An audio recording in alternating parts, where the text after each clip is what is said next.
Good afternoon, everyone. Welcome administrative staff joining us here in the quorum room and those in the gallery, those joining us on our Zoom platform. Not quite sure whether that includes Councillor Wilson, but we will wait to see, but otherwise all the council is assembled and I will call this regular meeting to order for December 17th, 2024 at 1:30 p.m. Councillors, you have today's proposed agenda. Are there any additions, deletions, or other changes to be made to the agenda? Councillor Waxer. Yes, I wondered if we could add an in-camera session under strategic priorities.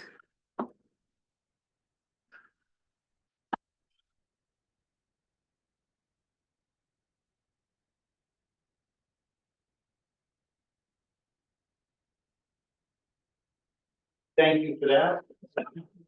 Any other alterations to the agenda, additions or deletions? If not, I would propose that the suggested in-camera item be added as agenda item 9.1, and I believe that we have arranged for a consultant to join us, so if we could fix that at 3:30 p.m. for a time certain. Just confirm, Councillor Waxer, that's consistent with your motion. It is. Thank you for that. I will call the question then on a motion to add to the agenda an in-camera item 9.1 strategic planning at 3:30 p.m. All those in favor? There are none opposed, and I picked up that vote from Councillor Wilson, now joining us from a vehicle somewhere. I don't see a gold medal around his neck, but I understand that he earned one recently. May I have a motion then, please, to approve the agenda for today's meeting as amended? Deputy Mayor Keller-Herenti, thank you for that. All those in favor? There are none opposed. That is carried. We have two sets of minutes for approval today. The first being the minutes of the regular meeting of December 3rd, 2024. Are there any errors, omissions, or corrections required to be made to those minutes? If not, I would look for a motion to approve the minutes of the December 3rd, 2024 regular council meeting as presented. Councillor Melnick, thank you for that. All those in favor? There are none opposed. That is carried. We also have before us the minutes of the committee of the whole meeting of December 10th, 2024. Are there any errors, omissions, or corrections required to be made to those minutes?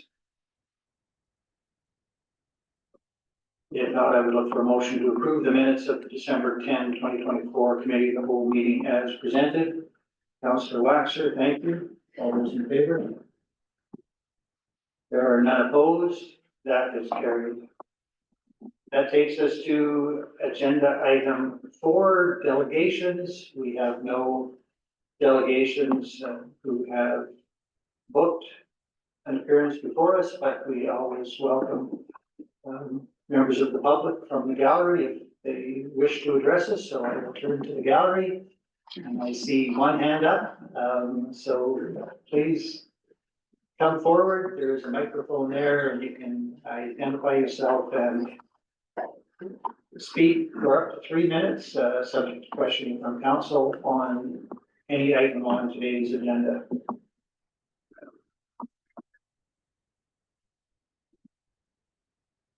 Hi, Mayor and Council. I'm Lisa Dara, and I'm here on behalf of my company, Rockaboo Mountain Adventures.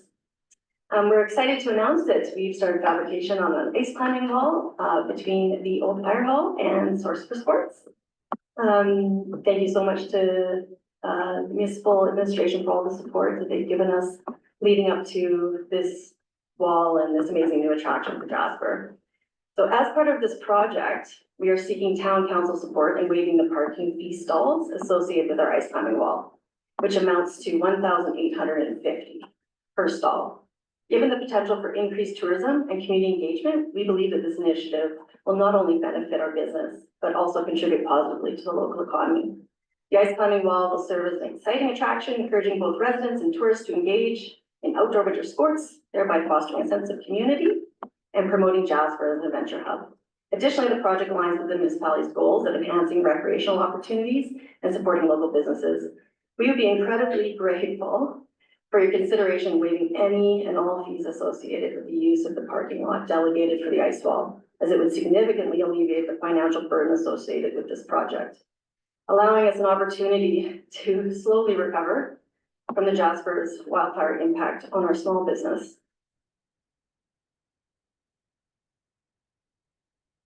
Thank you for that presentation.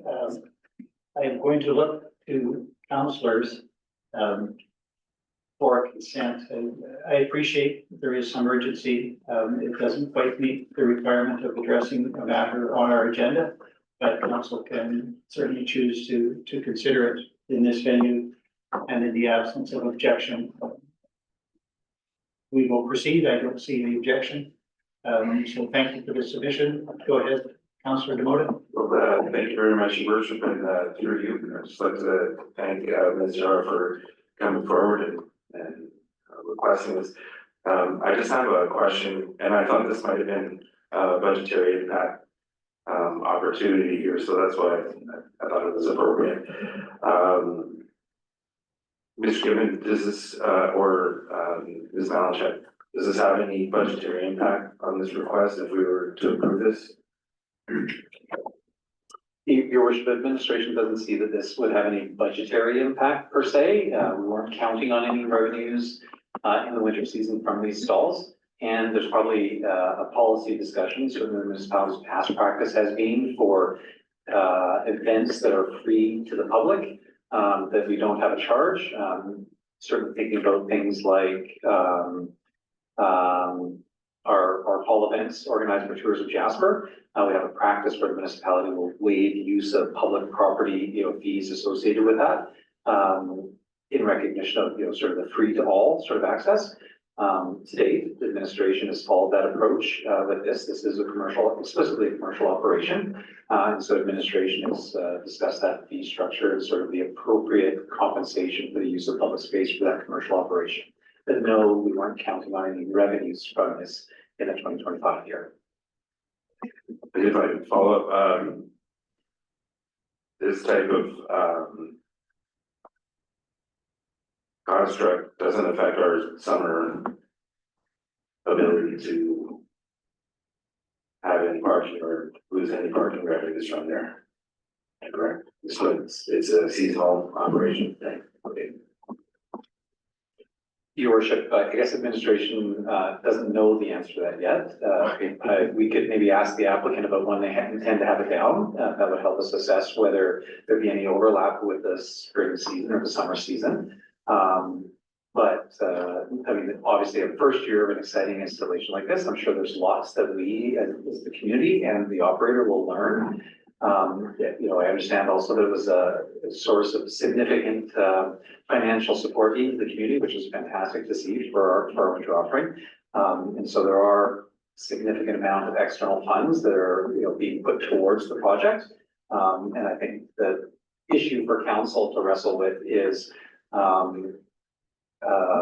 to what extent should public assets be used for commercial purposes, which is an issue that this council has dealt with many times before.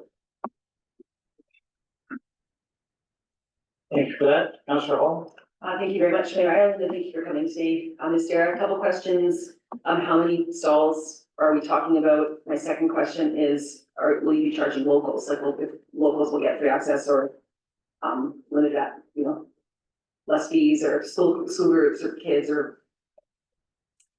So it will be torn down by April 15th. The season wraps up around March 31st, depending on conditions.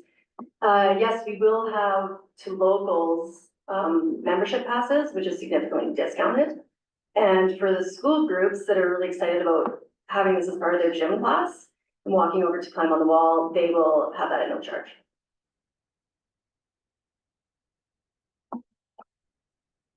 I can just follow up too. see, I didn't mention external sort of revenue coming in, like, how has this been funded to date? And I mean, I drove by today and saw the scaffolding, I'm just wondering where that's all coming from and. So we submitted a grant to Travel Alberta and they selected us as one of their recipients. And it brought in $235,000. Deputy Mayor Calvin. Thank you, Mayor, and thank you, Mr. I think it's great. I think it's great for a community this winter. With the Moving Canyon closed this winter, we have one less attraction. And to have this kind of role in town. And I think it's a great experience for our school groups to learn, to get those skills at a young age. And I think, we should support like Travel Alberta and have this offering in town for the winter. Would be great for our visitors. It's another attraction to draw them here. And for young people, something new for them to do. And I really support this idea. Councillor Melvin. Thank you, Your Worship. And follow up to Councillor Hall's question about number of parking stalls. I don't know if I heard an answer, but I think I probably would rather know what percentage of the parking lot is this going to involve? Is it going to involve a third, a quarter, a half for the establishment of the wall, and also what needs to be done to keep the area safe and so on? So at this time, it's about 12 stalls. I would approximate about 25% of the parking lot, maybe 20. So that's about how big it would be. And it's going to be the size of like a rope length, like one climbing rope length. Thank you. Councillor Doyle. Thank you. Realizing I already spoke, I'll speak in favor of this now, hearing the information that we have. And, parking is at the highest demand in our summer season. And as long as this doesn't adversely affect people that, use those parking areas for work and such, if it's 25%, I think, anecdotal evidence will say that I think we're in a good zone there.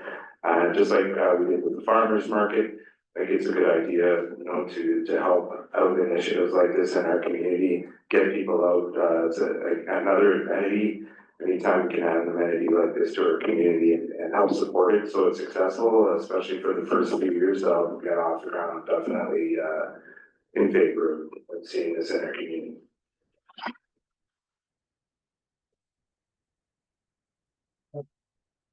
Mr. Thank you for the presentation. I have just some questions dealing with process.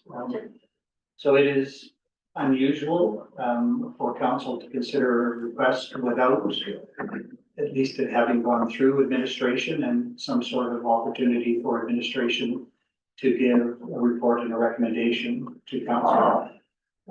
You are here in the first instance, or so it appears to me. I'd just like to know whether there has been a denial from administration, or whether administration has said that this is not something in respect to which they could, if they wish, give permission and waive the fee, whether you have to come to council. And if you could just repeat for me the urgency of the matter, because we are being asked to make a decision on the spot without a recommendation, which again is not the process that we prefer to follow, but we can if we not. So can you just explain a bit of the background that gets you to us today without any recommendation whatsoever from administration, at least no recommendation on our agenda? The email I received was to support us in putting it out to the public and to council. So Bill was helpful in just assisting me with what processes I needed to follow. There was no decision either way at that stage through an email. The sense of urgency is due to the wall already being fabricated. So learning the fees wouldn't be waived was scary because it's a lot of money, and that would have definitely potentially derailed the project. Go ahead, Mr. Chairman. Yeah, Your Worship, I can also speak to process. Administration certainly understands the importance of adding mature factors, and that's why we've been working with Rockaboo since before, I think, the grant was formally approved. And I would also want to thank our urban design standards team who helped sort of pull together some of the discussion we need to have. It's a novel use for the municipality, and so we sort of are adapting our current processes as we go. I was about to say we're making things up as we go, which is maybe, but we have a process, and we actually have a bylaw, the commercial use of public space bylaw, which says that there is a fee for use of public space. Administration doesn't have the ability to act against the bylaw to waive all of the fees. That's not within our authority. And so we thought that the best way for this to come forward was to have it come, obviously it's a council decision. We also didn't want to be in the position where we were telling the applicant that they couldn't begin work on the project until we had an answer on the fees. Because I think obviously the importance, as I said, to the community, and the likelihood that there would be some decision on fees that would be reached eventually. Why wait to start construction of the project until that decision is reached?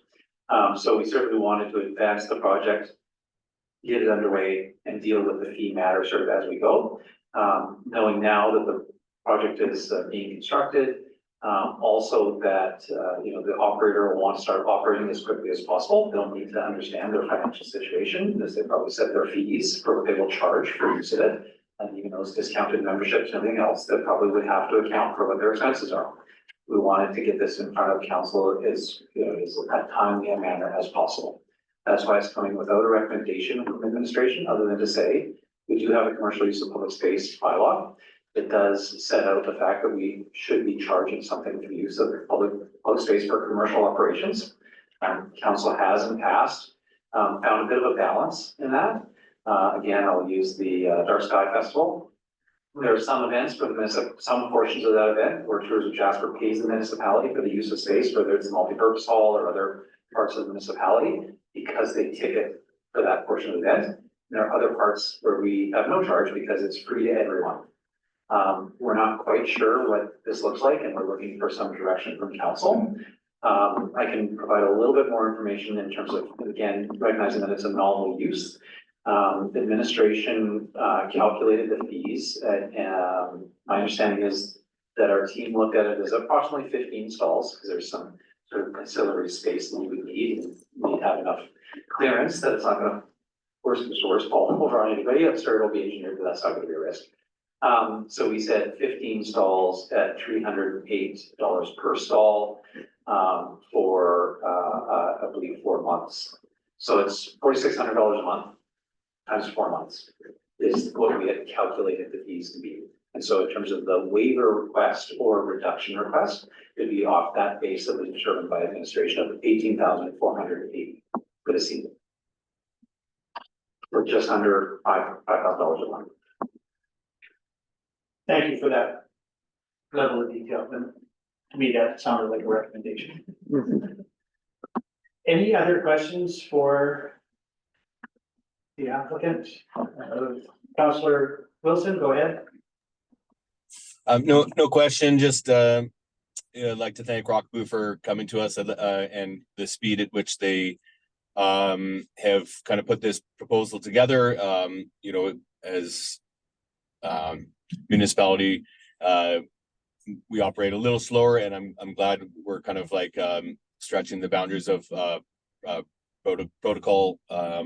And what we need is vibrancy downtown. We need attractions to kind of bring our community back better than ever. And I think this is great. I'd love to partner up or team up as I'd like for the municipality to team up with Rockaboo in this venture. And I would make the motion today that we waive all fees for the ice wall for the, I guess, it would be the 2025 winter season ending in April 15th, 2025. Thank you for that, Councillor Wilson. Do we need to expand that, Mr. Given, to include a bit of December? I just want clarity from us, council to administration and. I think if we want to be, I understood the intent, that if we wanted to be specific, we could say for the 2024-25 winter season, with that small addition that clarifies, I understood that to be the intent of the motion. Adding that, we're just, as a matter of record, that meant for whatever balance of this year and the next season until April. Thank you for that. I'm sure Councillor Wilson, that was totally the intent of the motion. Councillor Melnick. Thank you, Worship. We have a motion on the table. I would like to have an idea of the duration of the ice wall's lifetime. In other words, there was a grant given. It was based on probably that this could be a 5 or 10-year project. And we're about to go into a 1-year term. But I'd like to know what we're committing to in the longer term. I mean, we have nothing in front of us. And I just want to make sure I'm fully supportive of this for this season, but I think we need to have more clarity as to this being a 5-year project, 10-year project. How does this all work for the community? And it needs to integrate into a larger plan. And what's my only concern right now is you came to the table, like I said, I'm fully supportive for this year, but I'm not gonna block anything. But I do want a lot more answers as to how this came about, how long it's gonna be, how it's gonna benefit the community, and other commitments that we as a municipality will have to make sure this is going to be successful in the long term. Thank you, Councillor Melnick. Anybody else wish to speak to the motion? Councillor DeBona. It's, Councillor Wilson's motion. This is just before I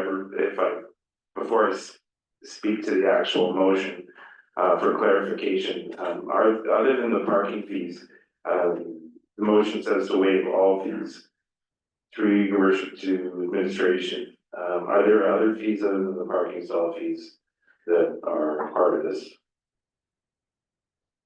installation?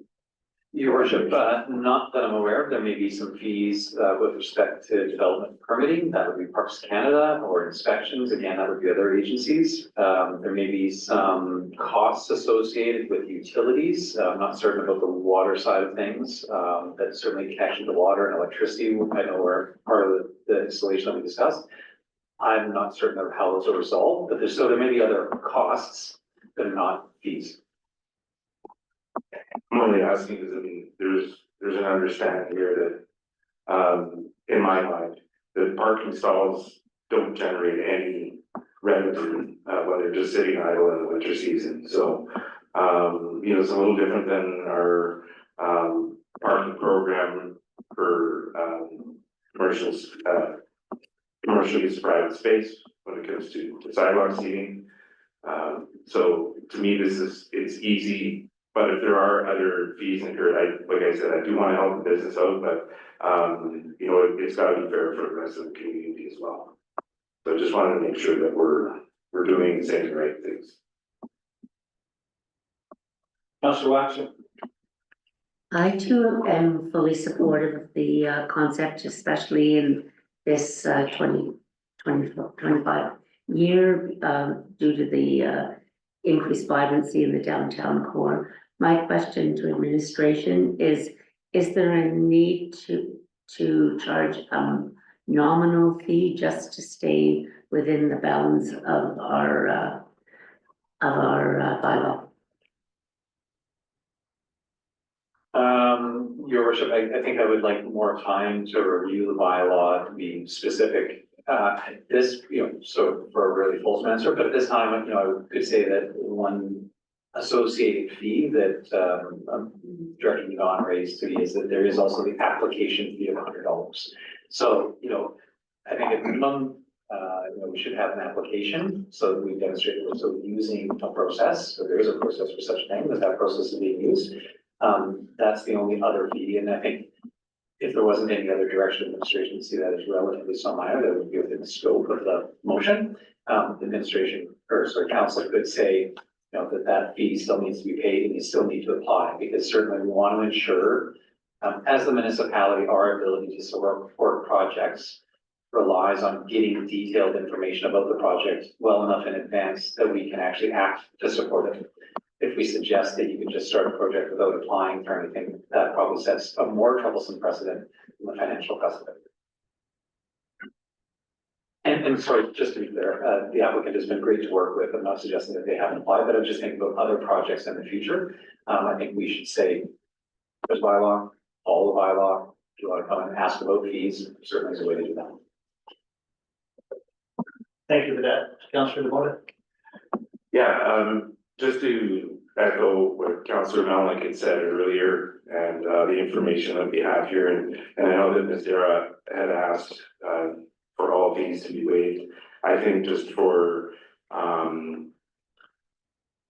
just being respectful of the bylaw itself and then other things that we might not see because we don't have them in front of us, and if there's any emergent things, for the future, it'd be nice to have a plan for going forward. And I'm supporting this right now on the fly because I think it's a good thing. I'd only like to make a friendly amendment request to Councillor Wilson, instead of using the term waive all fees associated to waive the parking stall fees.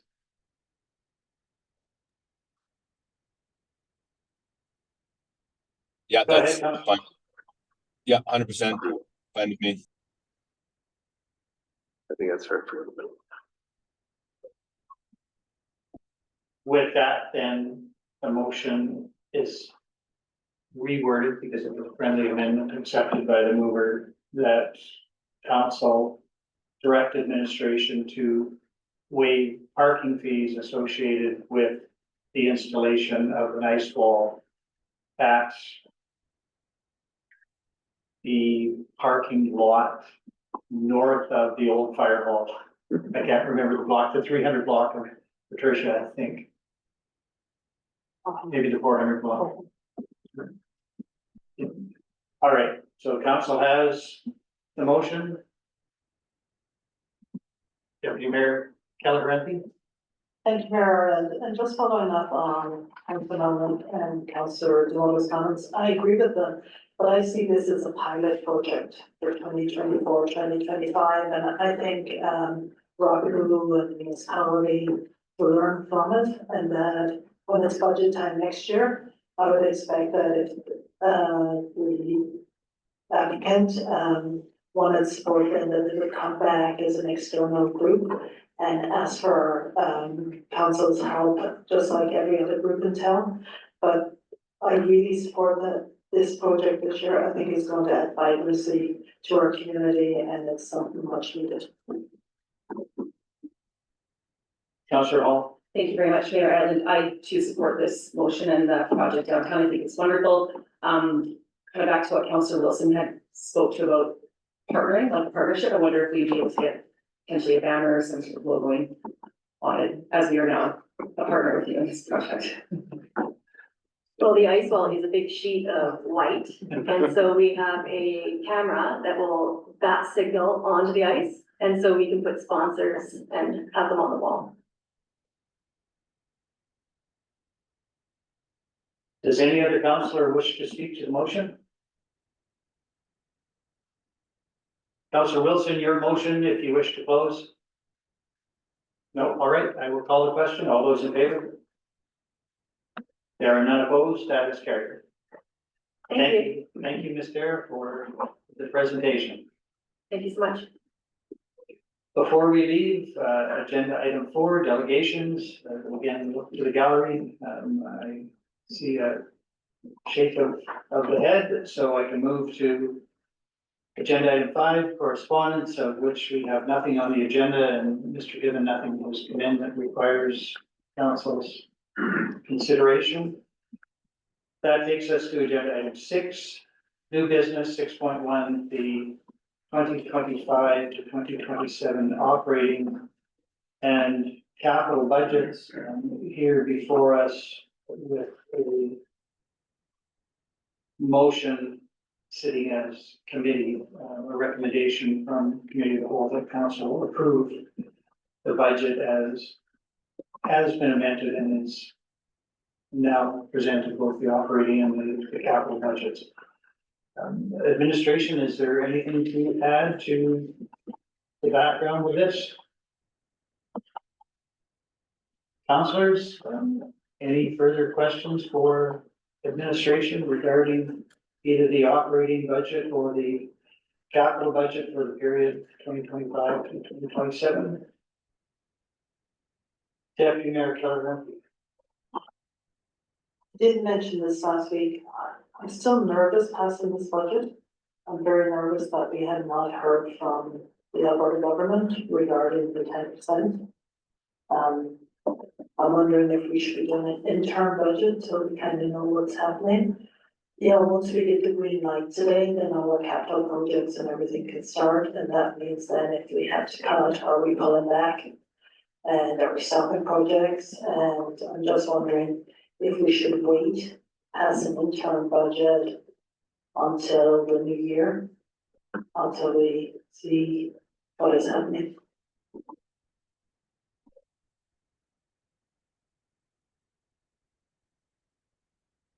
I wonder if I might direct the deputy mayor's question to administration. Is there a difference in the minds of administration as to whether or not council passes a budget that comes back for reconsideration at a later time if events unfold in a particular way, or whether we pass the budget as a neutral budget? Your worship, I guess from my perspective, and as discussed at the committee meeting previously, really what we're talking about is a decision that needs, any decisions would need to happen at mill rate setting time.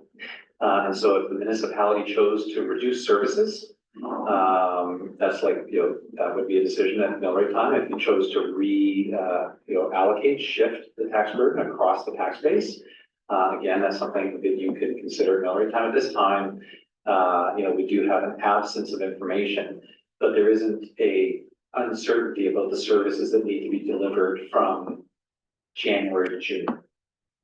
Certainly, if council directed changes to the budget mid-year, administration can adapt to that. If council directed changes to the budget prior to the setting of the mill rate, that's certainly something we could adapt to. Approving the budget as an interim budget is certainly within council's authority, and may have the effect of putting uncertainty on all of the budget rather than just on some portion of the budget, or so I guess from an administrative perspective, I would say that we understand the need to move cautiously. We understand the need to not overcommit, and I think you would see that in the 2025 capital budget in particular. There is not a significant amount of capital projects envisioned for 2025. We're basically finishing off the stuff that we got started. The largest capital project is actually the construction of the affordable housing complex. So that's, so while you may look at the numbers, that's probably the largest thing.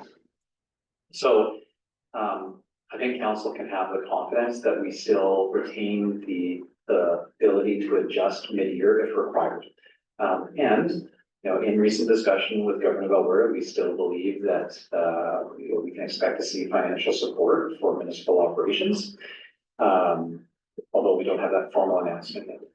But again, I think that there are plenty of opportunities to adjust, whether it was through cutting services, we can do that mid-year if that's the case. If it was through sort of reallocating the tax burden across the tax base, that's something that would happen in advance of the mill rate setting. So again, I think that there's plenty of opportunity to adjust.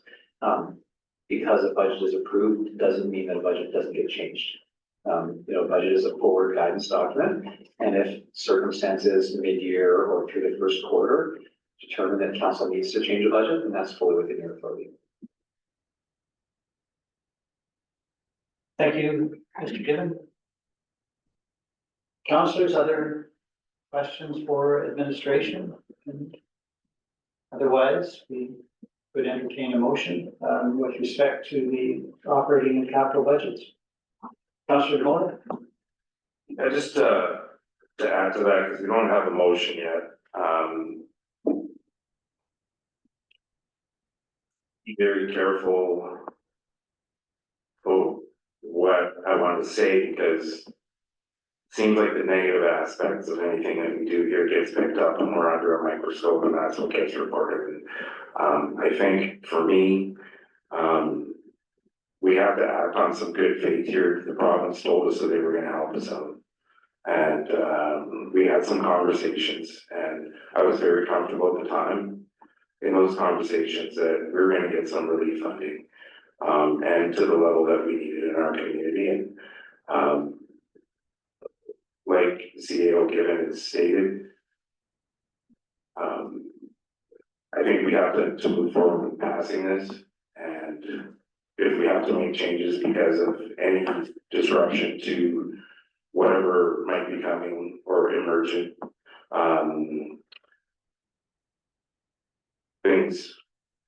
instances that we didn't plan for arise, then we'll have to change it when they come. So I think the province said they're gonna do something, we're acting on good faith. I think we should pass this if we're in favor of it today.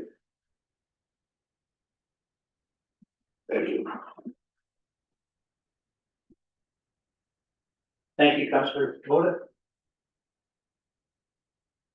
I would still look for a motion. Have we lost, motion. Councillor Wilson? No. Oh. I just hadn't been able to see you on the screen, Councillor Wilson, and didn't want to entertain a motion if you have any questions for administration to deal with first.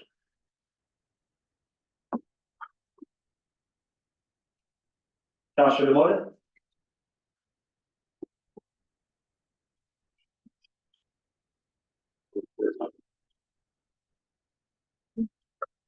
We can put a motion forward. Yeah, but that's, I'm happy for you.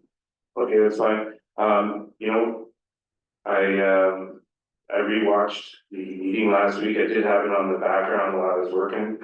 And I understood where council stood, and even though I might be a little unsupportive of not having the positions that came forward from operations, I do support moving the budget forward, and I accept what council's prescribed so far. I appreciate what administration's done to get us somewhat of a palatable percentage increase. Although I don't always agree that we should be focusing on percentages, it's about the services and what the costs of them are. But collectively, I think we've all done a great job, and I don't mind moving that council approve the 2025 to 2027 operating budget as presented, and that council approve the 2025 to 2027 capital budget as presented. If anybody wants to split that, that's fine. I'm okay with moving it together. Thank you, Councillor Demota. Your motion, and of course I will entertain any motion for division, but do you wish to speak to the motion? I think I did all that already, so that was collectively in there. And if there's any debate, and I have an opportunity to close, I will, but I think what I said was self-explanatory. Thank you for that. Does any other councillor wish to speak to the motion? Councillor Waxer? Yes, I think that the services this year are more important than ever, and I am comforted by the fact that we have the ability to go back or to review should there be anything, or should the financing not come through. So I'm prepared to vote in favor. Thank you, Councillor Waxer. Any other councillors wish to speak to the motion? Councillor Hall? Thank you, Mayor Ireland. I too support the motion, and for all of the reasons that Councillor Demota has already spoken to, that we do have to trust the province. They promised they'd help us, and I'm trusting the process on this one, but I do support this motion. Thank you. I see no other hands. I will speak also in favor of the motion and particularly the way the motion has been presented as approval of the budget rather than an interim budget. And although I had pushed earlier for a delay in this decision in the hope that we might get greater certainty before we pass the motion, I agree with the comments of CAO given that at this stage, passing an interim budget might in fact introduce more uncertainty into the environment rather than less. I wish that we had greater clarity by now. But I accept what others have said about the indications that we have been given, and that's what we have today. We don't have more information than we had 2 weeks ago, but we certainly don't have less. So at this stage, at some point, we have to move forward. So I am absolutely prepared to support the motion for the reasons indicated by other councillors. Councillor Demoda, if you wish to close. Well, you said some important words, and I just heard something that I did want to say that I missed out, is that the information that we have today, based on what's in front of us, I think we're making the best decision collectively with the information that we have and with the, intent from the province on what they said they were gonna do. And, I think I'm okay with that. Thank you. All right, with that, I will call the motion, and that is that council approve the 2025-2027 operating budget as presented, and that council approve the 2025-2027 capital budget as presented. All those in favor? There are none opposed. That is carried. So thank you, Director Melanchon in particular, for all the work to get us to this part, and all the staff, all the directors who have, of course, contributed. It's been a substantial amount of work. And thank you, Mr. Given, for shepherding all of that through. But we are here now, that's halfway through December, and we have a budget for 2025 through 2027, and we will see how that goes as we wait for greater clarity for the future. Thank you all very much.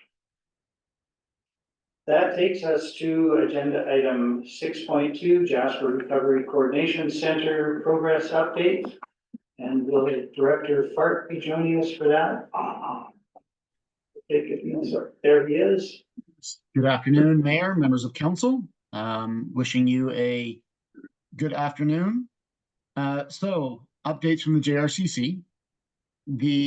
As you're aware, the preparation and servicing at the interim housing sites has now been completed to the extent possible.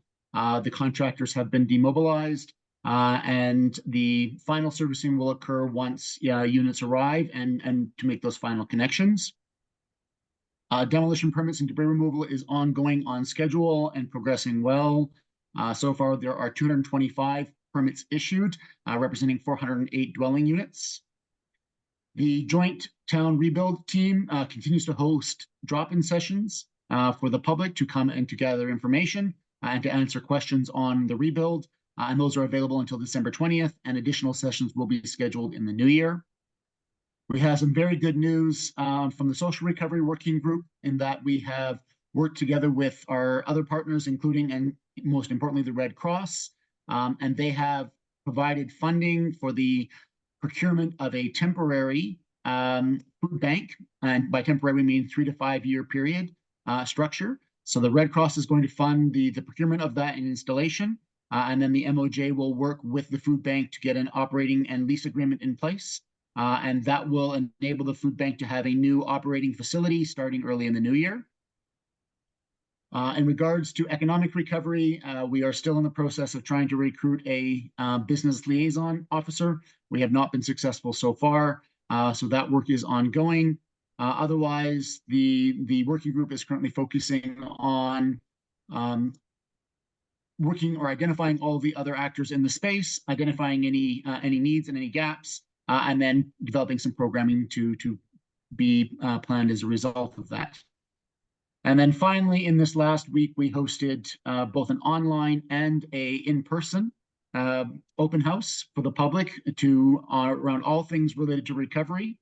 The online session was very well attended. We had approximately 190 attendees join the online session. The average length of stay was 40 minutes. There was 2 hours available for people, and they could move between the different areas, between the different working groups, and ask questions on specific areas, including the rebuild, interim housing, debris removal, social recovery, etc. So that was very well attended and quite successful. We received strong and positive feedback from the community. And then similarly, on Saturday, we hosted an in-person open house at the multipurpose hall. We had approximately 100 people, members of the public, come through for that event. And very similar, they had the opportunity to circulate through the room and ask questions of the different working groups and different areas of responsibility and get their questions answered. So all in all, quite a positive event. We have 2 additional events planned for January. There will be an additional online event and then followed by another in-person town hall in January. And the dates for that are available on our website. Those are the highlights from the JRCC for this week. I am happy to answer any questions that you might have. Thank you for that, Director Park. Questions from councillors? Councillor Melnick. Thank you, Your Worship, and to Director Fogg. On page 57 of our agenda package, there have been the comments made, supports have been identified to ensure a stable operating facility and location for the Jasper Food Bank during the recovery period. And it's also noted on another page in the report. Can you highlight or expand where we're at currently, and is it still a work in progress? Are there any dates upcoming that we might know about regarding facility being in place? Yeah, so the food bank is currently operating out of the Legion, and they have permission to do so until the end of the year. We are working with the Red Cross on procuring essentially a trailer, so a modular construction trailer for the food bank. That is in process now. We expect to have that mobilized early in January, and with the aim of having that facility up and running at the end of January. We are working with the other partners of the Jasper Food Alliance to support the food bank in that interim period. So we are confident that there will be a smooth transition of facilities and operating. So there should be there is no intended or planned gap in service.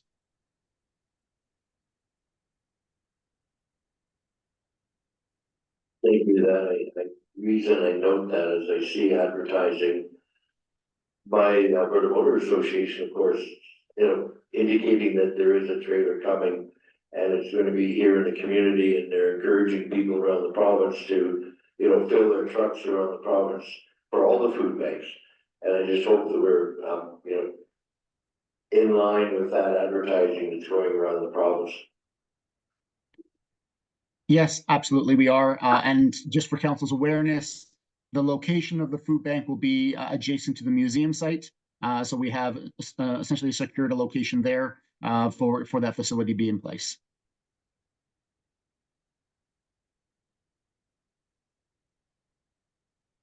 Councillor Hall.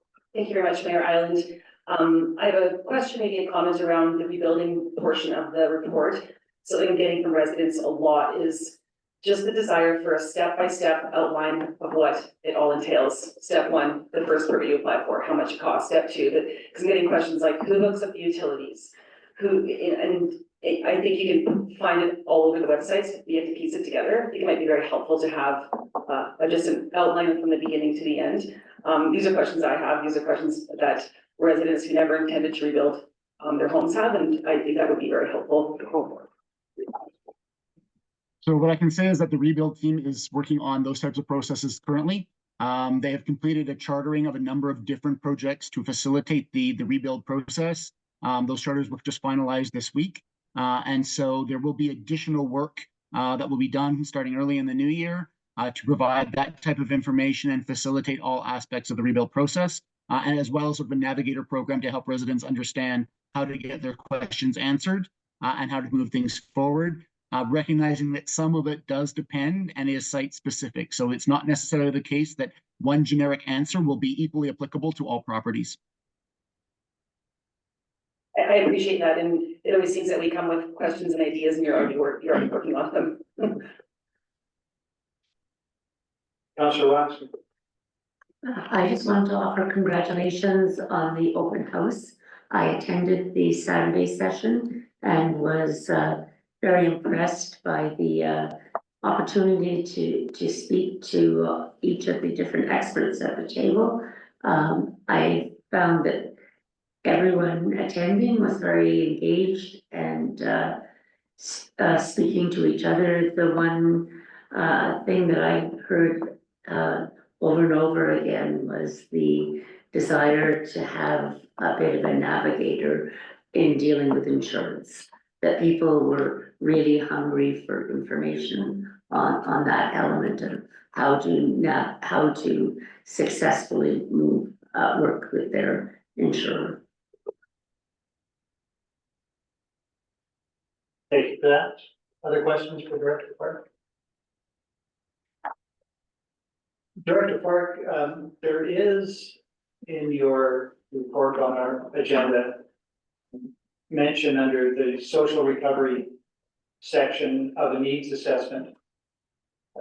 Can I just have you confirm that the broad survey of Jasperites that is mentioned in your report would include Jasperites who continue to be displaced from the community as well as those who are here, so that we will have a full understanding, or at least a fuller understanding of the needs, and whether that is information that will then be shared with other agencies. The Red Cross comes to mind, but there are other agencies outside the municipality that are looking to assist in our recovery and would very much appreciate being directed to provide help where it is most needed. And so I encourage absolutely the needs assessment. I just want to ensure that it is capturing people who have not yet been able to return, and that whatever results we have will be shared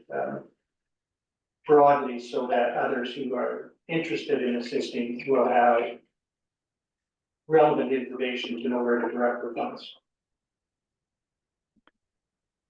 So on the second point, which I'll answer first, it is, so the primary goal of the needs assessment is to actually coordinate all of the different agencies and all of their different needs for information and bring it together into one survey. What we want to avoid is survey fatigue and a bunch of different organizations or entities going out and asking similar style questions to residents who have, obviously gone through a traumatic event.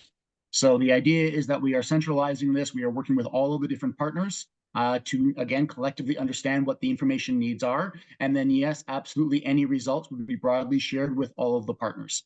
So that is clearly the intent and the design parameters for the program. In terms of the ability to reach out to Jasperites who are not currently in community, that is certainly the plan, to the extent that it is possible for us to do so. Obviously, there will be some logistical challenges around being able to identify. And the intent is not to do an exhaustive survey, so it will be a representative survey of sorts. And so we will make it available to all who we are able to access to the extent that it is possible to do so. Thank you for that. Other questions for Director Park regarding the progress update? Councillor DeMoto? Not really questions, but just to help understand, and Director Park probably knows some of this that's floating around up there. And I got myself tangled up a little bit on the weekend in some discussions, because I've heard from some people that are in the process of clearing and rebuilding that that have full replacement value. Some people have told me that they have the ability to get the monies from their insurance provider, and, for what their property may have been worth or will be worth, and then expand on their property.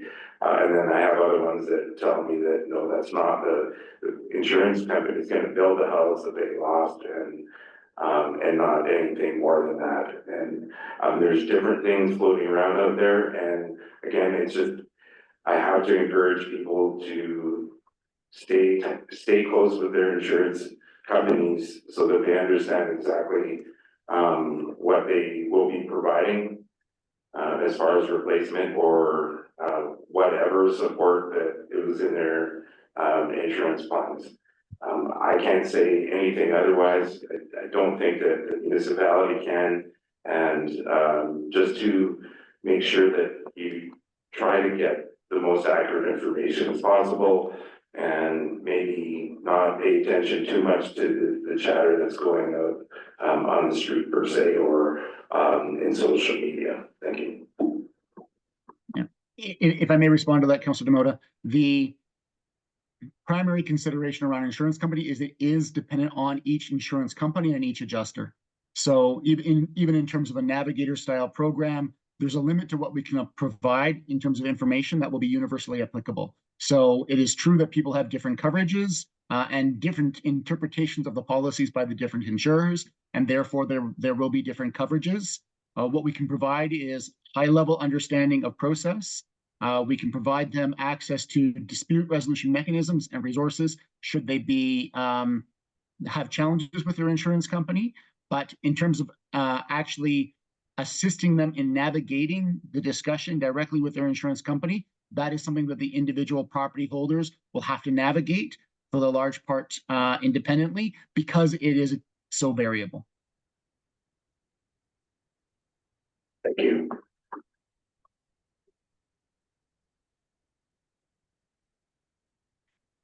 Is Councillor Wilson still available? I don't want to ask for a motion and deprive him of an opportunity to ask questions if he has any.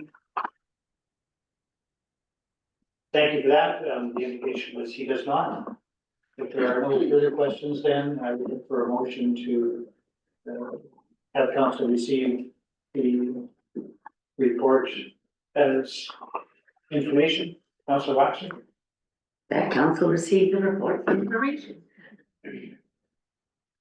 of the JRCC. Thank you for that. I don't see any hands looking for debate.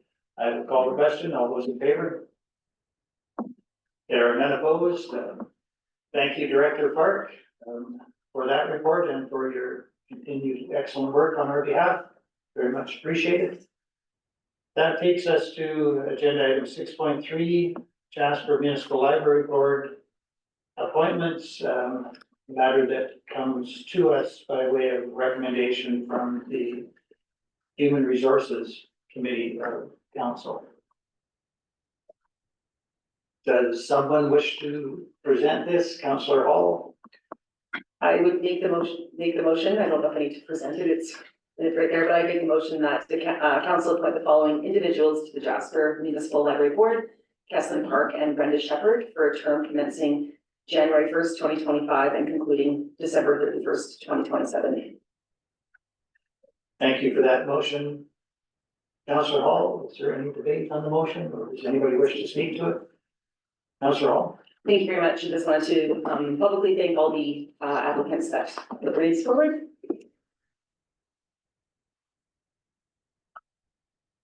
If there is nothing else, I will call the question. All those in favor? There are none opposed. That is carried.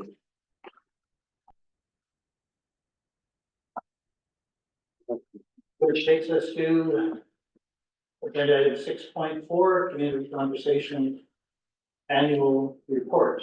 And Ms. Rudell, I presume is here for that purpose.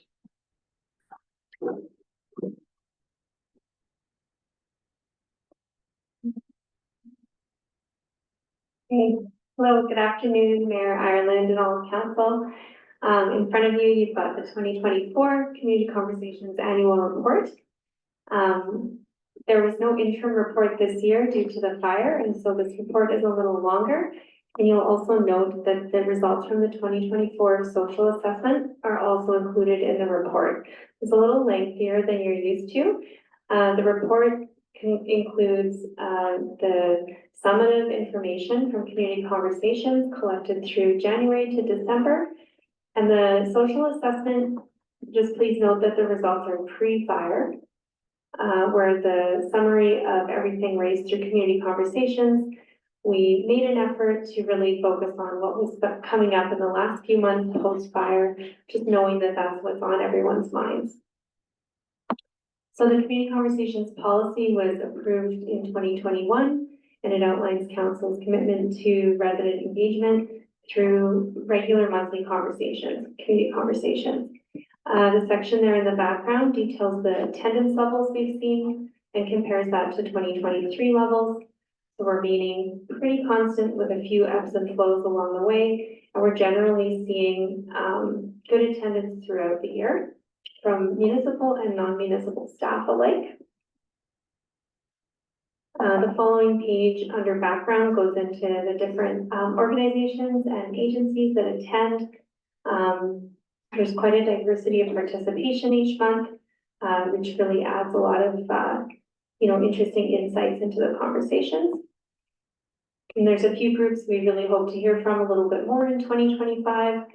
It's an ongoing process, so we're always inviting anyone who might have an interest in attending and welcoming new people to the conversation. The discussion section goes over at a pretty high level the types of trends that we've seen. And again, we really emphasize post-fire in this compilation. And so a lot of this won't be a surprise to council. I think all of you are so in touch with residents, but financial stress being quite high, especially now after the fire, related as well to food insecurity. And so lots of kind of intricacies with that. And you heard in the JRCC update, the progress being made around supporting the food bank. Mental well-being, of course, is top of mind for everyone. Connection, it seems like residents just really want to be together and connected in this type of post-fire time. And we really saw that after the pandemic too. When people seem to be really stressed, the answer is in community and in connection. Housing, of course, very common. It's coming up a lot at community conversations, and I tried to include some of the nuanced trends that we're hearing in there around, tensions between roommates. Just the unknowns around housing is a lot. There's concern for sure around displaced Jasperites, and I think it's coming from a beautiful place where lots of residents just want to make sure that we're making a concerted effort to keep including and reaching out to Jasperites who no longer live here, not by their own choice, but because they've had to live somewhere else for a short time. We are seeing people absolutely asking specifically about relief and recovery supports, and that's natural. And then the item that seems to tie all of this together is around the unknowns. And I think it's already been discussed even just today, the unknowns around, navigating insurance, the unknowns around navigating this whole process and ways that we can support Jasperites. So that comes up quite a bit. I have to say for this next page, I tried to highlight some of the stuff that, of course, that I'm aware of that the municipality is doing in response to what we're hearing. And then I'm aware of things the school is doing and Recovery Alberta is doing, but I do really want to say for the record that a lot of groups take information with what they're hearing at community conversations and they do take action. And just in the interest of just getting this in front of council, I did not do as much connecting with every group as I would in a normal year to see what they've all done. So I feel like this could be a lot more built out. I just want to make sure to give those folks credit. So on the municipal end, obviously the JRCC was struck in response to what we were experiencing. Community development, just from our department, we've worked on several agreements with the Red Cross to enhance recreation style programming that's going to help the community with their desire for connection. We've also hired a recovery outreach team that's helping to distribute high levels of relief funding and recovery funding into community. And we try to, be flexible with that community and economic development fund to receive as many ideas as we could and to support as many groups in getting their ideas known and then connecting them with other funders. The schools are doing all sorts of really creative things to support their teams. And a lot of this is just conversations that are, coming out of community conversations. So at the last conversation, there was some discussion about, could we support school kids and parents with like a lunch thing once a week or twice a week. So it's just these ideas that are getting developed slowly through more conversations. In Recovery Alberta, we saw the expansion of their services in a really quick, proactive way to reach more and more Jasperites. But as I say, I know like the museum, the library, the Friends of Jasper, the chamber, Tourism Jasper, some private companies we heard from earlier. So many people are kind of taking on really creative things to try and support Jasper. So just moving into the social assessment, I won't kind of read the whole report or anything, but results are pre-fire, but you can see a lot of similar priority areas do emerge around connection being a priority, around housing, transportation, affordability, those kinds of things come in. And I just didn't want to lose sight of the value of this data and just express appreciation for everyone that took the time to fill in this assessment and to share their ideas. This was the first year that we did such great and I think really robust assessment with our local youth. So I think that's kind of fun to look at as well. 152 responses just from youth, and they had some great things to share as well. So I'm going to leave it at that, and I'm going to just be doing my best to answer any questions you have. Thank you. Thank you for that report. Ms. Riddell, questions from Councillor? Councillor DeMoto? I don't have questions, and I do, through you, your worship, to Ms. Riddell, thank you very much for consolidating all this and with your team. And I have to say, like you mentioned, that we're already tapped in the community, and everyone's got their different social circles and circles of influence in other areas.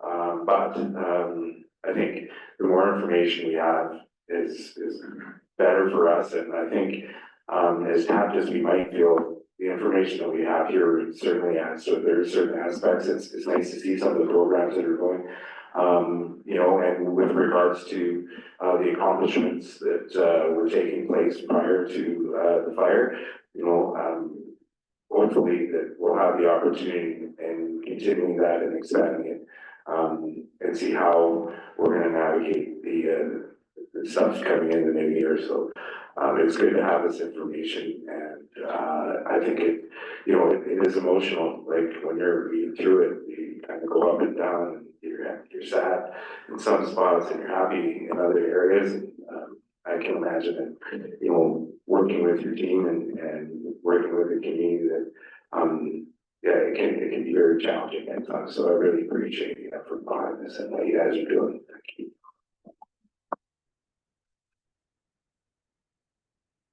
Thank you. Councillor Melnick? Thank you, Your Worship, and thank you for the very detailed report. We're here at the 11th hour of our renovation project in the activity center, aquatic center, and arena, and I noted challenges faced by Jasper youth, and with now additional access to the lower levels of the activity center, the curling lounge, we have the accessibility. We're going to be gaining back some of our space. Moving forward with additional programming or additional activities that could be presented, be part of the community conversations. I read with interest, I saw bowling in here. I don't know if you if we'll ever have a bowling alley, but I think you can actually set up temporary bowling alleys. But I'm just thinking that, you know, now that we're gonna be coming out of this renovation project, now is the time for us to maximize how we use this venue and be creative, and I'm just wondering if you've had ideas expressed to you through community, through the conversations. Yeah, Mayor Ireland, through to all of council and thanks Councillor Melnick for that question. Lots of great ideas are coming up in community conversations for sure. I've heard everything from, you know, Zumba in the dark in the park with headlamps to like salsa lessons, like drop-in youth sports. I've gotten so many great ideas from community conversations, and it's helped to, I think, really be a compelling argument. And we've got such lovely support from the Red Cross to have a programmer. So that's gonna be, we're just finalizing the setup for that. And that will be in place through collaboration between the Muni and Red Cross over the next year. And it'll be a really great opportunity for us to just really think big with, as you say, the new facilities and just kind of a blank canvas of what kinds of things we can do. So it's a nice opportunity to say, okay, sure, we've got this great opportunity now, like what would you like to see? So I think we're gonna do some engagement along with getting that position posted and just get some excitement in the community around that, I hope. Thanks. Thank you for the opportunity to ask the question. And again, great work all through the year with, even with the disruption of the fire, but to have this summary, thank you. Councillor Watson. I've been attending the community conversations in the last few months, and I just wanted to express appreciation for for a job well done. I would say that the information that comes out at those meetings and the depth and breadth of participation is quite amazing, and I think a tremendous asset to the community. Councillor Hall. Thank you very much, Mayor Ireland. Thank you for the report. It'll be interesting to see the report coming out of post-fire. 152 youth responded, which is amazing because I can't even get my youth to respond to me when I ask them to. And it was all very interesting, and I do agree with a lot of this, having a teenager. I'm curious where municipality is at with our joint agreement with the school board. There are drop-in sessions in the evenings at the high school for badminton, basketball, but I think they're limited. They can't go to one. They need a parent to be with them all the time. Like there are some limitations around it. I'm just curious if that's still something we're working towards or have an opportunity. Thanks for the question. So through Mayor Ireland, through to Councillor Hall, I think it's something on our radar for sure. I think it's work ongoing, and I can't speak to the exact status of that joint use agreement, but I know that drop-in style, low commitment, low barrier activities for youth is like one of the top priorities. And so I can just say that it's on our radar and that we would love to see something like that materialize with the new position, yeah. And further to speak to Councillor Melnick's conversation around our facilities opening up, hoping that we could potentially have our arena open longer into the summer, maybe some camps come back, and this is where that joint agreement would be very helpful, so the campus could be housed in the gymnasiums. This is a very common thing in, you know, winter games and summer games. Once, I mean, the ice is in, it'd be nice to have it in, bring back some more things in the summertime as well, but yeah, the joint agreement between the school board and us would be important for those kind of things. You could be using those facilities in the summertime to house campers.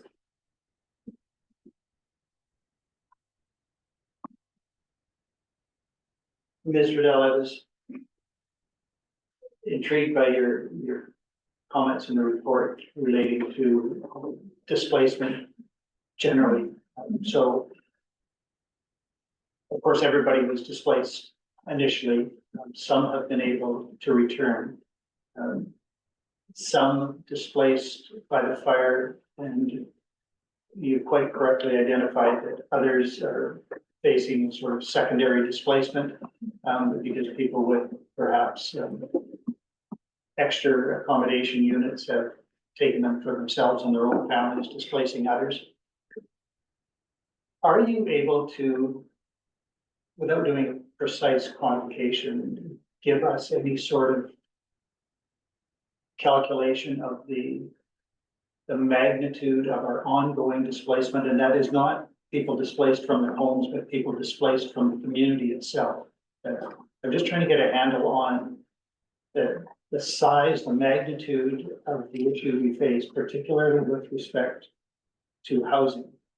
Recognizing that it is a fluid number, recognizing that we did our own survey early on and provided a needs assessment, I think, of about 580 units based on 820 accommodation units that were destroyed in the fire. But it is a floating number, and I appreciate that. But is there any way that you have been able to get a line of sight on a moving target and give us some estimate of where we stand? Thanks for the question, Mayor Ireland. I unfortunately don't have that data nailed down, and I do feel like I don't know if Director Fark is still on the line and might be able to speak to that at all, but I have relayed how interesting and critical that number could be in terms of planning, social planning longer term. The only number I feel pretty comfortable sharing is that anywhere between 15 to 30% of our clients that we see at 627 are currently not in community. And so that gives us a sense in terms of like the relative number of clients that we're working with that are displaced. But to your point, I think it will be a very interesting amount of, or piece of data to capture. And my understanding anyways is that the Recovery Coordination Center does intend on trying to collect some of that data through their needs assessment process. But I think I can't speak more to that. Yes. Thank you, appreciate that. Any other questions for Ms. Riddell related to her report? Councillor Melman. Thank you, Your Worship. I think the question I'd like to ask would be, you know, we made a change a year ago to the nature of community conversations to be more age-specific, group-wise. And I'd like your assessment anecdotally and through the year. Has that been successful, and would you encourage that we continue on this path to be able to gain the input from the individuals? I see the numbers going up of people participating, which I think is encouraging, and I wouldn't want to change something if it's working, but just your own assessment. Yeah, thanks for the question, Mayor Ireland, through to Councillor Melnick. I think we have seen, I feel like that is working well. When we go by age group, an age group of people are naturally going to experience all sorts of different intersecting challenges, and they have different sort of intersecting experiences and identities. And so breaking it up by age group means that we're kind of not being issue focused and instead a bit more person focused. And so I find it to be a really great forum to discuss almost anything, including some of the subject areas that we used to have focused conversations around. So for example, when we talk about food insecurity, it naturally weaves into a conversation about food waste, which you might say is more environmental. But because we're able to just talk about everything that's impacting families or adults, it kind of all works together. So I personally feel like it's working well, broken down by age group. And I would probably recommend just anecdotally that we keep along that path.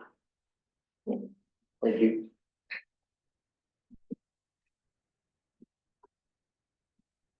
Okay, I'll ask if Wilson is still connected, whether he has any questions for Ms. Riddell. No, he does not. All right. Thank you. If there are no further questions, then might I look for a motion to receive the report for information? Councillor Melnick, that is your motion. Thank you, Your Worship. Yes, I'm delighted to make the motion that council receive the report for information. and look forward to the continued successes of community conversations in the future. Thank you for that. Does anybody else wish to speak to the motion? I will then call the question. All those in favor? There are none opposed. That is carried. Thank you, Ms. Riddell, for that presentation and for the work of community conversations. No. That takes us to agenda item 6. We're going straight here. I think I go to Springfield.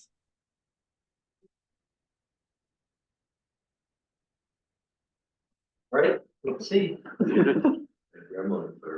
That takes us to agenda item 6.6, group RRSP participation. I will relinquish the chair, as I declared a conflict when this matter was before a committee of the whole, and that conflict continues.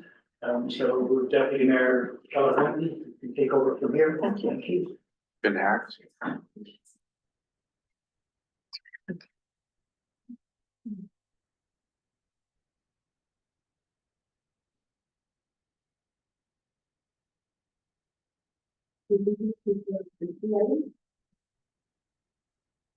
Oh, Yes, we did. So how about Yeah, we just, I thought, Adjust the order. yeah. Yeah, well, we'll just look the facts when we get back. So 6x6 group, RRSP, participation last week, this week came on project council. As committee, and we recommend we just go forward.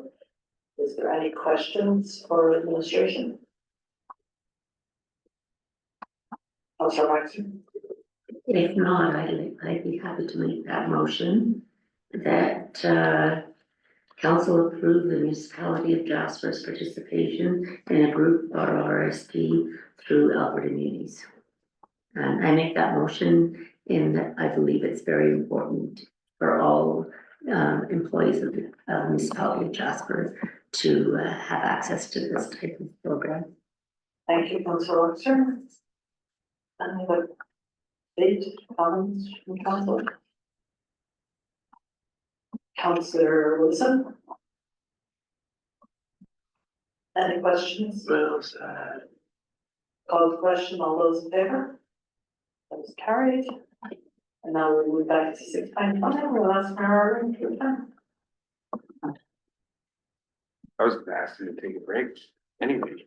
Okay, I will call the break and we will return at 3 o'clock. That's great.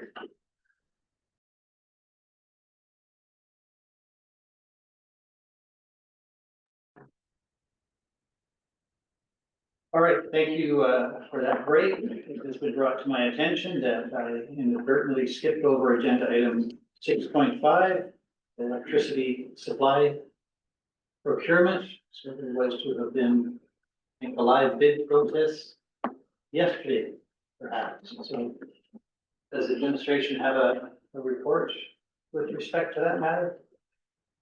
Yes, your worship, so administration can report that the live bid process did happen yesterday, supported by our consultants. The results of the process were the municipality entering into a 3-year contract for the supply of electricity with TransAlta Corporation. So that will commence January of 2025 and run until December of 2027. The price that we're able to transact at was approximately $68.31 per megawatt hour, which is significantly below our current contracted price, and we expect to see some savings compared to our current payments over the course of those 3 years. So it was a successful and competitive process. Administration was able to enter into that contract within the timelines that were required, and we're happy to be able to provide that update for information to the council. Thank you for that. And that rate is fixed for the 3-year term? Your worship, it is. Thank you again. Any questions from council to administration with respect to that? Might I have a motion then to receive that report for information? Deputy Mayor Councillor, thank you. All those in favor? There are none opposed. That is carried. We did address 6.6 in my absence, so that takes us to agenda item 6.7. Community and Economic Development Fund applications. Again, this comes to council by way of recommendation from the committee of the whole. So if there are not any outstanding questions with respect to any of the matters for administration, I would look to a councillor to make the motion. Councillor Watson. That council direct administration to award funding from the Community and Economic Development Fund to the below four applicants. Friends of Jasper Childcare Society in the amount of $2,500.